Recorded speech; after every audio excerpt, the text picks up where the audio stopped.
Jammu Kashmir breaking 40,000 plus special police officer SPO को हक न मिलने को लेकर आज 25 तारीख को विशाल विरोध प्रदर्शन प्रोटेस्ट। जम्मू कश्मीर एलजी द्वारा स्पेशल पुलिस ऑफिसर एसपीओ की मांगों का कोई जवाब न देने के कारण जम्मू डोगरा में विशाल विरोध प्रदर्शन। जम्मू कश्मीर लद्दाख व तमाम स्पेशल पुलिस ऑफिसर एसपीओ के साथ सेवा सिंह बालिका एसपीओ की मांगों को लेकर जोरदार विरोध प्रदर्शन प्रोटेस्ट। जम्मू कश्मीर की एक परंपरा जैसी बन चुकी है कि यहाँ पर सुनने वाला कोई नहीं है, ना इनको सुनवाई देता है, ना ये। अब हमने देख लिया है कि जो ये भाषा समझते हैं उसी भाषा में इनको हम बताना चाहते हैं और उसी भाषा में इनको सुना रहे हैं कि जम्मू कश्मीर के अंदर आपने जैसे एसपीओ की बात की, हमारे जम्मू कश्मीर लद्दाख के अंदर लगभग 32,000 के करीब एसपीओ हैं और 3,500 एसपीओ इन्होंने रिटायर कर दिए हैं और 3500 एसपीओ जो है डिसएंगेज है। इन सभी का मुद्दा हमने बार बार यहाँ पर भी उठाया। प्राइम मिनिस्टर के ऑफिस तक पहुँचे, वहाँ से तीन बार हमें जवाब मिल गया। होम मिनिस्टर साहब के पास गए, वहाँ से जवाब मिला। जब इनकी लापरवाही, जम्मू कश्मीर की लापरवाही को देखकर सुप्रीम कोर्ट तक पहुँचे, वहाँ से हमें कामयाबी मिली।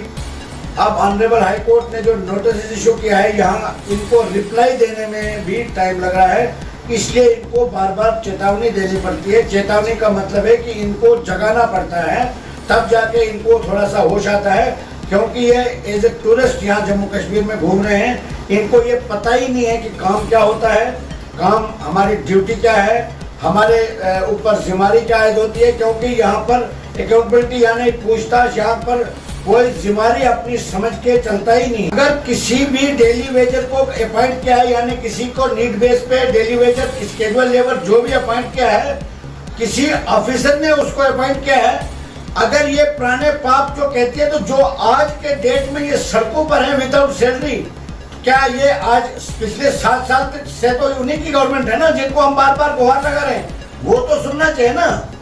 देश का प्रधानमंत्री कौन है? वो हमारे मेमोरेंडम का बाकायदा तौर पर रिस्पांस दे रहे हैं, बाकायदा तौर पर वहां से लिख रहे हैं। देश का होम मिनिस्टर कौन है? वो लिख रहे हैं। ऑनरेबल सुप्रीम कोर्ट लिख रहा है। और यहाँ जम्मू कश्मीर के अंदर जब कागज पहुंचता है तो यहाँ पर ऐसा लगता है, क्योंकि जम्मू कश्मीर के अंदर जो भी हुक्मरान रहे हैं या जो भी एडमिनिस्ट्रेटर रहे हैं, जम्मू कश्मीर के जो लीडर हैं, उनको बिजनेसमैन मैंने कहा है और जम्मू कश्मीर के ऑफिसरों को हम टूरिस्ट, एज ए टूरिस्ट वो यहाँ पर घूमते हैं, वो अपना ऐशो आराम, ऐशो अशरत पर जो जम्मू कश्मीर गरीब का पैसा जो है बर्बाद करते हैं। आपने देखा होगा एक बड़े अधिकारी के पास 10-10, 15-15 एम्प्लॉइज हैं। क्या वो फरिश्ता थोड़ी है? वो हमारे पैसे पे उतना बर्बाद करता है और उसी वजह से यहाँ के जो डेली वेजर्स हैं, होमगार्ड्स हैं, CISF के हैं, SDRF हैं, जो भी डेली जिस भी डिपार्टमेंट में आप चले जाओ, वो विदाउट सैलरी है। एसपीओ का मसला पिछले 7 साल से हम उठा रहे हैं। हर एक लीडर के साथ SPO as a PSO duty कर रहे हैं, शहीद हो रहे हैं और 200 रुपये उनको सैलरी मिल रही है। और जब मैं इनके पास जाता हूँ, हर डिस्ट्रिक्ट में मुझे जाने का मौका मिलता है, वहाँ पर मैं देखता हूँ एक एसपीओ जो है हाईली क्वालिफाइड लड़के, यानी ग्रेजुएट लड़के हैं, BA MA लड़के जो है एसपीओ की नौकरी कर रहे हैं, उनको सैलरी जो है 200 रुपये पर डे दी जाती है। क्या डीजी साहब को ये चीज नहीं दिखती है? मैं पूछना चाहता हूं कि डीजी साहब का जो परिवार है, यानी पुलिस के चीफ है, और पूरे पुलिस का बेड़ा करके रख दिया है। पुलिस का कोई भी जो अधिकारी है उसको अपना बेनिफिट नहीं मिलता है। हमने होम मिनिस्टर ऑफ इंडिया के पास एक गुहार लगाई थी कि जम्मू कश्मीर की पुलिस को सेंट्रल रिजर्व पुलिस के तर्ज पर वेतन दिया जाए, क्योंकि जब भी जहां भी कोई इनकाउंटर होता है या किसी भी लॉ एंड ऑर्डर की प्रॉब्लम बनती है, तो जम्मू कश्मीर पुलिस, जम्मू कश्मीर एसपीओ जो है सबसे पहले आगे जाते हैं। और उसके बाद मैं कहता हूं कि जम्मू कश्मीर में बहुत ज्यादा बदलाव लाने की जरूरत है। जम्मू कश्मीर के जो ये हुक्मरान हैं, जम्मू कश्मीर के जो एडमिनिस्ट्रेटर हैं, मैं बार बार चीख के ये बोला और 1000 बार आपने भी हमारी इस आवाज को कवरेज किया है। दिल्ली के चैनलों ने, नेशनल चैनल्स ने कवरेज किया और बार बार हम ये चीख के कहते हैं, तो इनको सुनने में नहीं आता। उसके लिए हमने थोड़ा इनको जगाने के लिए कल हमने एक इजलास रखा है डोगरा हाल में, और उसके बाद हम ये फैसला लेंगे कि आने वाले वक्त में इनको इनकी भाषा में समझाने का काम हम करेंगे और इनको पता चलेगा कि जम्मू कश्मीर के आवाम के साथ खिलवाड़ करना क्या होता है, क्योंकि जम्मू कश्मीर के अवाम के साथ जो जम्मू कश्मीर के छोटे मुलाजमों के साथ इन्होंने जितना खिलवाड़ किया है, अब कहीं जवानों ने सुसाइड किया, कहीं लोगों ने कुर्बानियां दी, अब पानी जो है वो सर से ऊपर चला गया है। अब हम किसी भी मतलब बर्दाश्त करने के मूड में नहीं। इल्जाम लगने से हमें कोई फर्क नहीं पड़ता है। सेवा सिंह बाली इलेक्टेड बेंच भी नहीं है। सेवा सिंह बाली को पूरा देश जानता है और सेवा सिंह बाली देश के 14 मेंबर पार्लियामेंट से मिलके आया है, देश के प्रधानमंत्री के भाई से मिलके आया है, देश के बड़े बड़े दिग्गज नेताओं से मुलाकात की है और उनकी सपोर्ट हासिल की है। मैंने ये बयान इसलिए दिया, अगर मुझे कुर्सी पर बैठना होता, मैंने ऑलरेडी अपनी गवर्नमेंट जॉब को रिजाइन किया और तब से 24 घंटे लोगों की आवाज बन के काम करता हूं। अपना परिवार तक मैंने छोड़ दिया है लोगों की आवाज के लिए और हर वक्त लोगों की आवाज बन के काम करता हूं। ये लोग तो इलेक्शन के टाइम में बरसाती मेंढक की तरह आते हैं और सेवा सिंह बाली के लिए 12 महीने इलेक्शन से ज्यादा मूवमेंट जो है सेवा सिंह बाली मूवमेंट को लेके चलता है और इन्हीं लोगों की आवाज को लेके चलता है जो अपनी आवाज खुद उठा तक नहीं सकते, यानी प्रोटेस्ट तक नहीं कर सकते। और दूसरी बात मैं ये बताना चाहूंगा, मैंने ये बात इसलिए की, आज भी मैं कहता हूं कि अगर 6 महीने ये नहीं बना सकते, 3 महीने मुझे जम्मू कश्मीर का ये एलजी बनाए। अगर इनके पास हिम्मत है, सच्चाई की हिम्मत का सामना करना सकते हैं तो 3 महीने के लिए मुझे बनाए और मैं 3 महीने जो जम्मू कश्मीर का बजट है उसमें 1 रुपया नहीं एडिशनल लूंगा और इसी पैसे से तमाम डेली वेजेस को तनख्वाह मिलेगी। तो यहाँ मैं कहता हूँ कि यहाँ पर लिमिट ही नहीं है।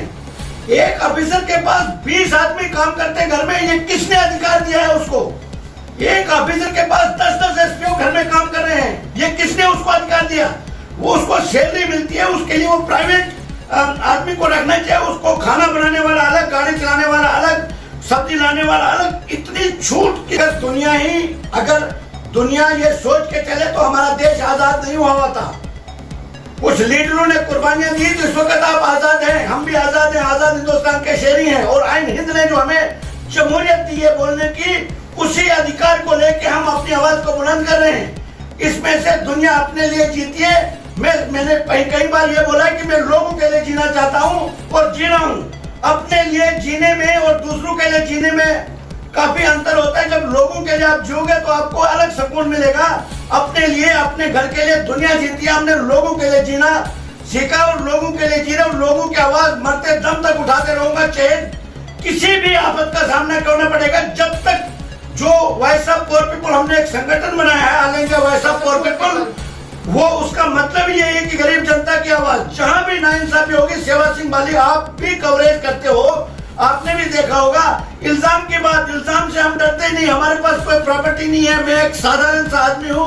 मैं तो ये भी कहता हूँ कि मैं इलेक्टेड बेंच भी नहीं हूँ, मगर देश की पूरी जनता सेवा सिंह बाली को जानती भी है और चाहती भी है। जम्मू कश्मीर का बच्चा सेवा सिंह बाली को अपना प्यार देता है, अपना आशीर्वाद देता है और हर डिस्ट्रिक्ट में सेवा सिंह बाली जाता है। जहां भी चले जाओ, हजारों समर्थक वहां इंतजार करते हैं सेवा सिंह बाली से मिलने के लिए। यही सेवा सिंह बाली की पहचान है और यही आवाज बन के जो काम कर रहा हूं लोगों के। आज तक जो नाइंसाफी हुई उसी को खत्म करने के लिए हमने इस मुहिम को चलाया और अब तो हर डिस्ट्रिक्ट में हमारा संगठन बन रहा है, हमारा all India Voice of poor people का यूनिट बन रहा है और आने वाले वक्त में आपको हर चीज से आपको आगाह किया जाएगा। और तमाम जो मेरे जम्मू कश्मीर के 8 डिस्ट्रिक्ट से मेरे जो मेन आदमी हैं, मेरे मेन जो समर्थक हैं, जो मेरे All India Voice of Poor Peoples के जो हमारे संगठन में नए वो आदमी जुड़े हैं, जिसमें कहीं सरपंच हैं, कहीं ओहदेदार हैं, कहीं लोग हैं, मिलके एक बहुत बड़ा फैसला लेंगे और उसके बाद आप तमाम चैनल मीडिया को ये बता दिया जाएगा कि हमारा अगला कदम क्या होगा। और जम्मू कश्मीर की गवर्नमेंट, अगर गवर्नर इंतजामिया अगर इनका यही रवैया रहा तो अगला कदम हमारा क्या होगा, ये स्पष्ट तौर से आपको हमने ये जिंदगी में यही पढ़ा है कि हमेशा सच्चाई की जीत होती है। खुदा के घर में, भगवान के घर में देर होती है, अंधेर नहीं होती है। अगर 100 दिन अमीर के तो एक दिन जरूर गरीब का भी होगा और आने वाला वक्त जो है जम्मू कश्मीर के गरीबों का होगा, क्योंकि 70 साल से जम्मू कश्मीर के गरीब के साथ हमेशा से ही खाली वोट बैंक की राजनीति हुई है और गरीब को दबाया गया। और दूसरी में एक बात बताना चाहूंगा, जब भी इलेक्शन होता है, कोई भी इलेक्शन होता है, 65% या 70% इलेक्शन वोटिंग होती है, वो गरीब लोग वोट करते हैं। अब गरीब जनता ने ये समझ लिया है कि हमारे वोट की राजनीति करने वाले लोगों को वो खुद सबक सिखाएंगे, क्योंकि जो जनता के पास पावर है, जनता है, सब जानती है। ये बातें मैं आपके सामने कहना चाहूँ।